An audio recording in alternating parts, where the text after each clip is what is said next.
Kapal ekspedisi Belanda, pimpinan Laksamana Pieter Zoon Verhoeven, mendarat di Pulau Banda Kepulauan Maluku. Kehadiran VOC Belanda di Pulau Banda ini, membuat suasana perdagangan di Kepulauan Maluku, khususnya di Pulau Banda, memanas. Dikarenakan VOC Belanda, tidak menyukai kerjasama yang sudah dijalin masyarakat Banda, dengan orang-orang Inggris. Bahkan, sempat terjadi insiden, yang berakhir dengan ditawannya, beberapa orang Inggris, oleh VOC Belanda. Sehingga, masyarakat di Pulau Banda, merasa perlu untuk digelar forum perundingan. Dikutip dari John Apati Keihatu, Sejarah Perlawanan Terhadap Imperialisme dan Kolonialisme di Daerah Maluku, 1983 halaman 31. Sebagai jaminan, seperti yang diminta orang kaya, Laksamana Verhoeven menyertakan dua saudagar Belanda, bernama Jan de Moray dan Nicolas de Visser. Namun, Laksamana Verhoeven tetap membawa pasukan lengkap. Beberapa orang Inggris, yang semula ditawan VOC, juga diikutkan, dengan maksud diserahkan kembali, sebagai hadiah. Delegasi VOC, segera menuju ke lokasi, yang sebelumnya disepakati sebagai tempat perundingan, yaitu di bawah sebuah pohon besar, yang terdapat di pesisir bagian timur Pulau Naira. Namun, tidak ada siapapun di situ, ketika rombongan Verhoeven tiba. Laksamana Pieter Zoon Verhoeven, lalu memerintahkan orang kepercayaannya, Adrian Elsevier, mencari di mana keberadaan orang kaya. Tak lama kemudian, Elsevier menemukan orang kaya, di permukiman di dalam hutan.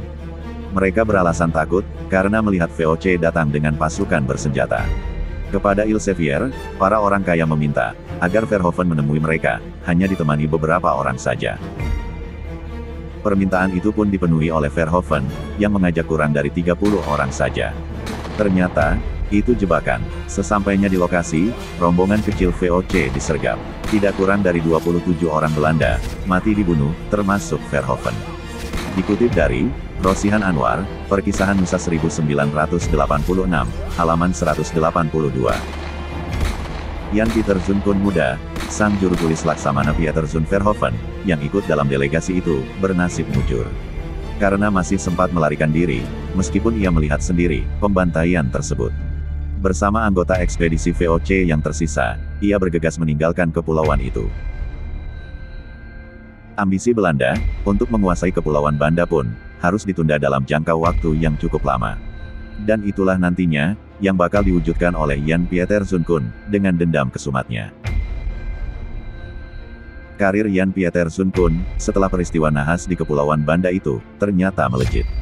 Pada 1617, ia diangkat sebagai Gubernur Jenderal VOC, yang berkedudukan di Batavia.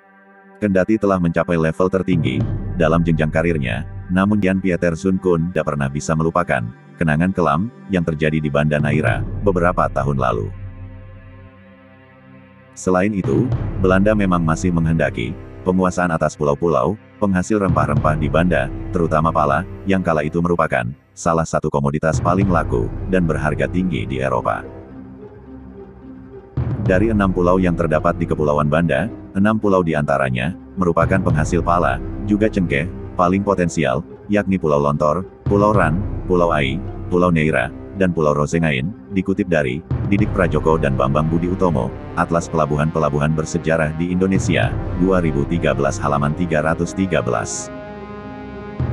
Mengingat apa yang terjadi pada tahun 1609, Jan Pieter Zoon Koen berkesimpulan, VOC bisa menguasai perdagangan rempah-rempah, di Kepulauan Banda, hanya dengan cara mengusir, atau menghabisi orang-orangnya. Saat itu, jumlah penduduk Banda, sudah mencapai sekitar 14.000 jiwa, yang sebagian besar, telah memeluk agama Islam. Kesempatan itu datang, pada tahun 1621, setelah Dewan Pimpinan VOC, menyetujui rencana Gubernur Jenderal Jan Pieter Zoon Koen, yang berkeinginan, mengirimkan ekspedisi besar kedua, ke Kepulauan Banda di Maluku. Banda harus ditaklukkan, baik dengan cara damai maupun perang. Persiapan pun segera dilakukan, termasuk asa Jan Pieter Zoon Koen, untuk menuntaskan dendam. Gubernur Jenderal VOC, Jan Pieter Zoon Koen, memimpin langsung ekspedisi penting ke Kepulauan Banda, Maluku, pada 1621 itu.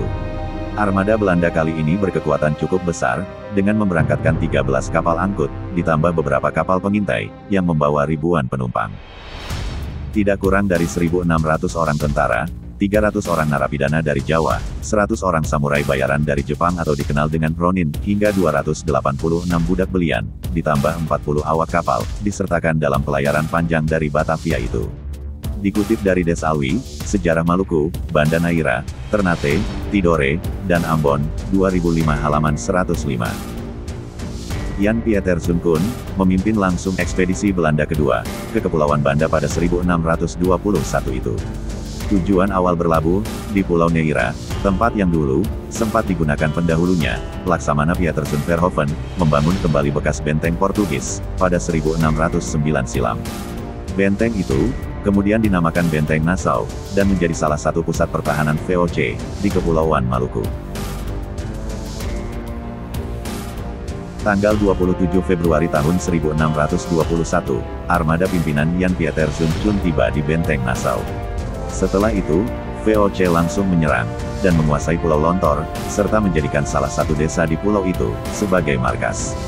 Dikutip dari E.E.N. Jacobs, Merchant in Asia, The Threat of the Dutch East India Company, dari The 18th Century, 2006 halaman 20.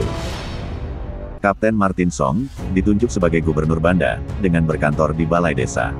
Sementara, masjid yang terletak di sebelahnya, dijadikan sebagai tempat penginapan orang-orang Belanda.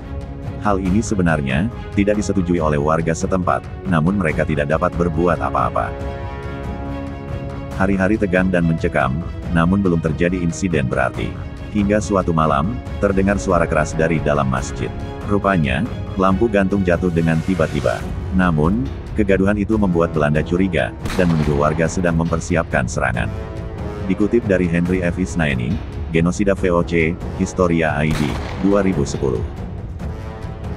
Kericuhan tidak terhindarkan, karena VOC segera merespons dengan tindakan keras, bahkan kejam. Warga dibantai tanpa ampun, tidak hanya di Pulau Lontor dan Neira, melainkan di pulau-pulau lainnya. Yang berhasil melarikan diri hanya sekitar 300-an orang saja.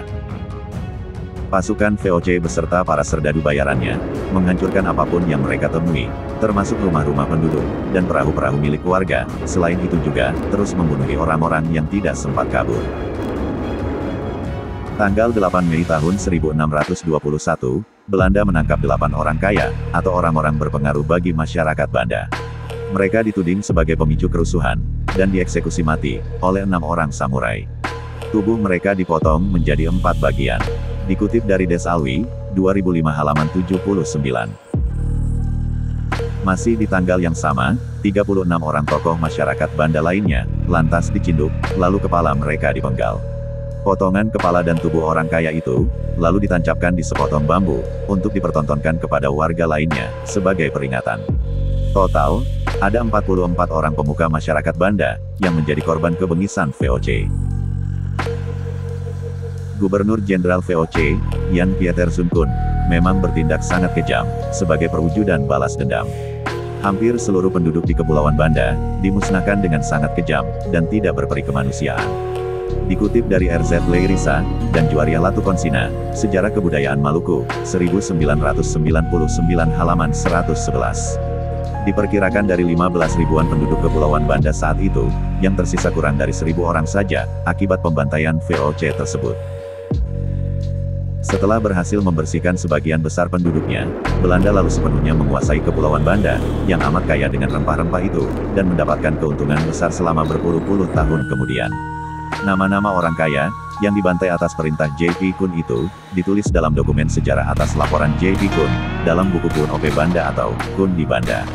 Selain itu tercatat pula 6.000 orang Banda dibunuh, 789 orang Banda, diasingkan secara paksa ke Batavia, 1.700 orang Banda, melarikan diri ke Banda Eli, Banda Elat Kepulauan Kei, Seram, dan tempat-tempat lain, dan 5 orang kaya lolos, bersama 300 orang lainnya, bertolak dari Pantai Dender, dijemput 20 kora-kora dari Seram Timur. Dari 14.000 orang rakyat Banda, setelah peristiwa pembantaian di tahun 1621 ini, jumlah penduduk asli Kepulauan Banda tinggal 480 orang. Dengan demikian bisa dikatakan rakyat asli Banda telah habis. Konon, Pemusnahan rakyat Banda ini, atas perintah tidak resmi, dari Iren 17 pada tahun 1615, yang mengatakan bahwa, keberhasilan untuk menjajah Kepulauan Banda, dan menguasai rempah di sana, adalah dengan menghabiskan, atau menghilangkan pimpinan yang dituakan rakyat, secara besar-besaran, sehingga rakyat yang tertinggal, tidak mempunyai pemimpin perlawanan. Demikianlah, kisah kekejaman Belanda, yang telah membantai rakyat Banda Neira. Semoga, kita tak akan pernah lupa, atas pengorbanan para pahlawan, yang gigih berjuang, untuk kemerdekaan negara kita Indonesia.